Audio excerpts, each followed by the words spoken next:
Paz, irmãos. Então, eu preciso de falar sobre o que está acontecendo na nossa política atual. E antes de tudo, eu quero deixar uma passagem em Mateus 24, do 1 ao 15, que diz o seguinte: E quando Jesus ia saindo do templo, aproximando-se dele os seus discípulos, para mostrarem a estrutura do templo, Jesus, porém, disse: Em verdade, não vede tudo isso? Em verdade vos digo que não ficará aqui pedra sobre pedra que não será derribada. Estando assentado no Monte das Oliveiras, chegando-se a ele os seus discípulos, em particular, dizendo: Dize-nos quando serão essas coisas, e o sinal haverá da tua vinda e do fim do mundo? Jesus respondendo disse-lhe: Acautelai-vos, que ninguém vos engane, porquanto muitos virão em meu nome, dizendo: Eu sou o Cristo, e enganarão a muitos. Ouvirei de guerras e rumores de guerra. Olhai e não vos assusteis, porque é mister que isto tudo aconteça, mas ainda não é o fim. Portanto, se levantará nação contra nação, reino contra reino. Haverá fome, pestes e terremoto em vários lugares. Mas todas essas coisas são o princípio das dores. Então vos hão de entregar a serdes atormentados, e matar-vos-ão, e sereis odiados de todas as gentes por causa do meu nome. Nesse tempo muitos serão escandalizados, e trair-se-ão uns aos outros, e uns aos outros aborrecerão. E surgirão muitos falsos profetas, e enganarão a muitos. Portanto, multiplicar a iniquidade, o amor de muitos se esfriará. Mas aquele que permanecer até o fim será salvo. Este evangelho do reino será pregado em todo o mundo, em testemunho em todas as gentes, então virá o fim. Porquanto, pois virdes a abominação da desolação, que falou o profeta Daniel, está no lugar santo, que ninguém, ou que lê, entenda. Eu li esse versículo para que a gente entenda o seguinte: tudo o que está acontecendo hoje no mundo, principalmente no país, é o fim das coisas, é o final de todas as coisas. A escatologia bíblica, ela nos coloca a igreja como que tivesse uma mãe em trabalho de parto. E o trabalho de parto começa de 1 em 1 hora, depois começa de 50 em 50, vai diminuindo de 10 em 10 e intensificando as dores até chegar o momento do nascimento. E essa passagem ela deixa bem clara isso. Aí a gente vê um plano, né, de um governo de esquerda, que é um governo sofista. O sofisma é aquela mentira que parece verdade. Eles usam alguns argumentos que são bons para esconder a mentira que eles são. E agora nós vemos uma censura que vai vir aí, e isso é por minha culpa e por sua culpa, igreja brasileira. Por quê? A igreja brasileira é mimada, a igreja brasileira ela é omissa, a igreja brasileira é arrogante, a igreja brasileira é prepotente, egoísta, egocêntrica e antropocêntrica.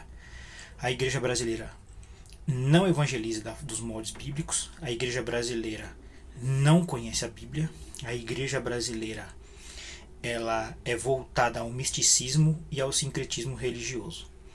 A igreja brasileira ela faz as coisas como ela quer e não como a Bíblia determina. Nós vemos, por exemplo, o sincretismo que há na igreja, e foi tão pesado que a filosofia explica isso, que para cada tese existe uma antítese. E qual era a tese desses pregadores? Vamos colocar assim, sem conhecimento, ok? Tem vários nomes que eu poderia colocar aqui, mas vamos colocar sem conhecimento. E começou a falar: você tá com pombagiras, é pilintra, é chucaveira, é não sei das quantas, não sei das quantas e tal. A Bíblia não dá nome para demônio. A Bíblia não menciona nome de demônio algum. Aonde você já se viu Jesus expulsar Zé Pilintra, Caveira e Maria Padilha e não sei disso. Quando você viu isso na Bíblia? Não tem.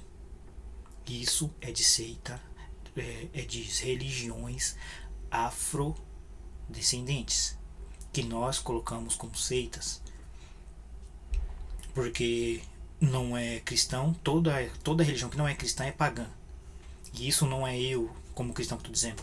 Isso daqui é a própria história, é a própria antropologia da religião que mostra isso. Só existe dois espectros religiosos: as seitas abrâmicas, que veio de Abraão, e todas as outras são pagãs. Mas enfim, o que eu quero deixar claro é que a igreja não tem que falar nome de demônio, não tem que arrumar uma guerra boba com as religiões afrodescendentes, com as religiões de matriz africana, com Umbanda, com Quimbanda, enfim, colocando o nome dos demônios como se fosse da seita deles. Porque nós sabemos que existem demônios, nós já sabemos quem são, nós sabemos de onde nós sabemos o que fazer. Só que você chegar numa igreja cristã e falar o nome de demônios que não está na Bíblia é sincretismo. Você está colocando dogmas de uma religião que não é a tua. E isso é antibíblico e ponto final. E agora veio a antítese, que é o quê? Nós somos agora discurso de ódio, nós somos intolerantes, religiosos e tudo mais. Eu sou teólogo, cristão, sei quem são esses demônios, sei como são, só que eu não preciso dar nomes de outras seitas, de outras religiões. Eu não preciso colocar outras coisas para poder denominar os demônios que não estão na Bíblia. Nós vemos Nimrod, nós vemos aí inúmeros outros, Astarote, nós vemos outras deuses pagãos aí na Bíblia, mas só que a gente não está vendo o nome de seita afrodescendente, não tem. Ponto final. Se você for chegar no demônio e fazer as perguntas que a Universal fica fazendo, Satanás, ele é o pai da mentira. Então você vai falar, você tá nesse copo, ele fala, tô. Você tá lá na minha casa, tô. Eu tô. Você é o cara, eu sou. Porque o diabo veio para enganar. Eu já já participei de cultos que a gente foi expulsar o demônio, e o demônio falou que era Santa Madalena.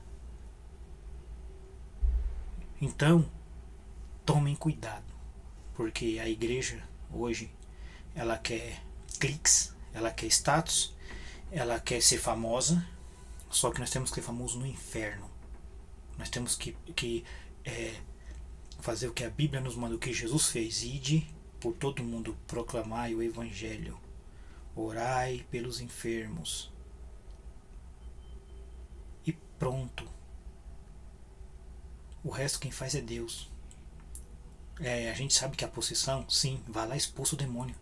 O único demônio que a Bíblia deu um nome claro foi Legião. Vai lá e expulsa. E acabou. Agora, olha onde estamos chegando.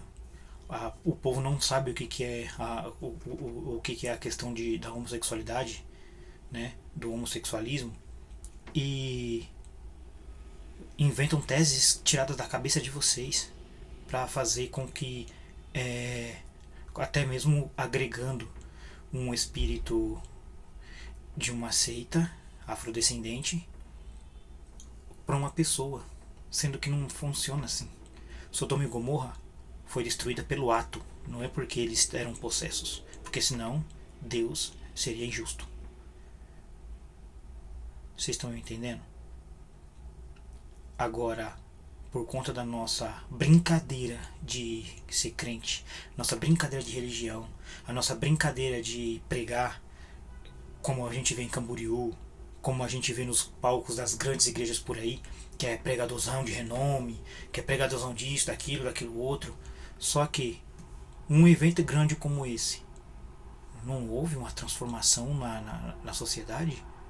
toda a movimentação que a Universal faz e não houve transformação de vidas na sociedade no Brasil, toda essa movimentação da Assembleia, da Batista, enfim, de todas essas igrejas, da Mundial do Poder de Deus, Universal do Reino de Deus, a Plenitude, e essas igrejas que movimentam centenas e centenas, até milhões de pessoas, e não houve uma transformação no país. Por quê? Porque a culpa é tua, igreja, a culpa é nossa.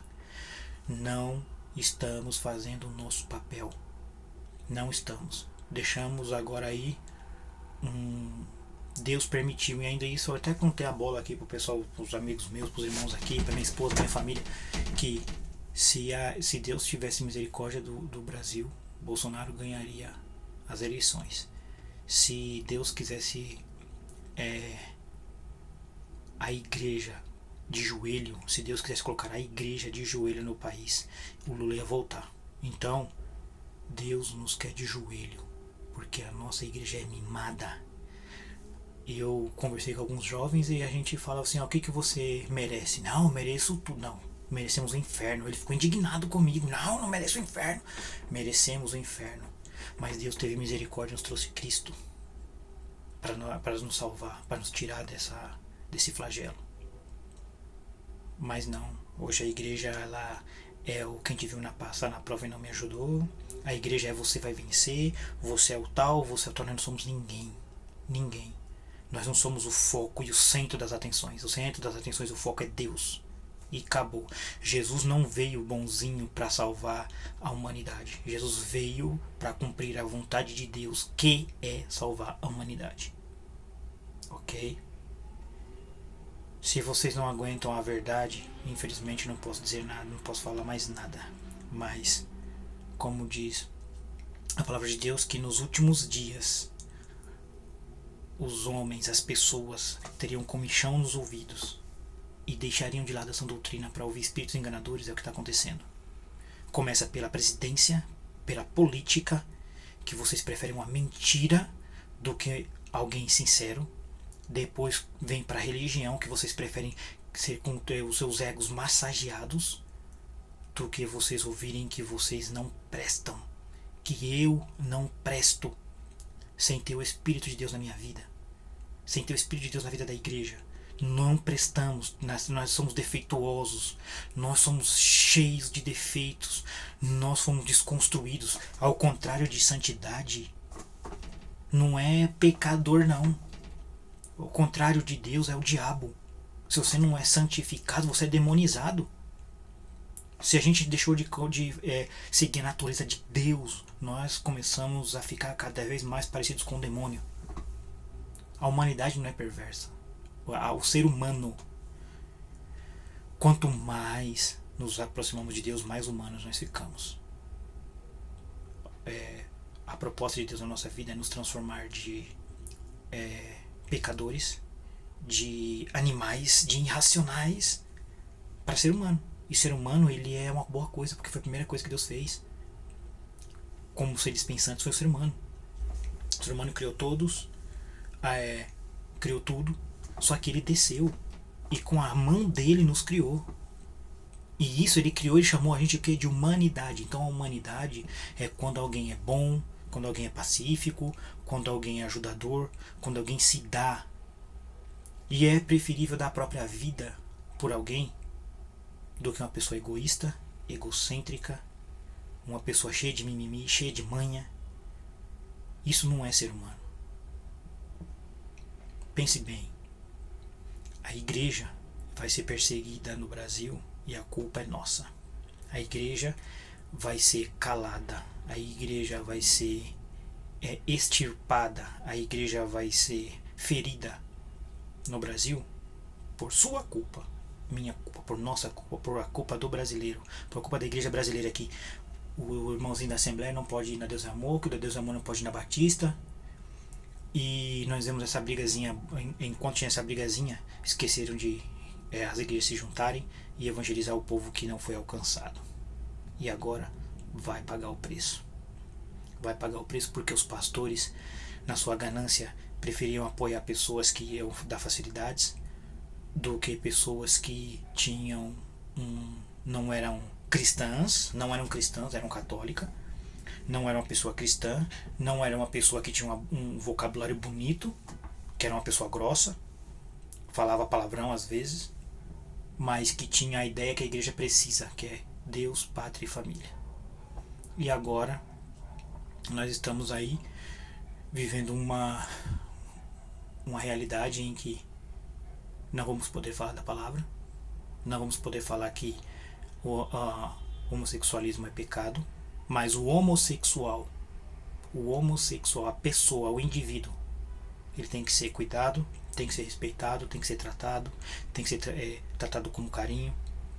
Porque, meu irmão, se uma pessoa ela vê a gente apenas criticando, xingando, a gente odiando essas pessoas, eles vão se converter? Não vão, porque quem convence não sou eu, quem convence não é você, não é nossas boas palavras, é o Espírito Santo. Pense nisso, porque esse livro vai ficar muito longo e eu preciso de falar mais ainda com vocês algumas coisas. Até.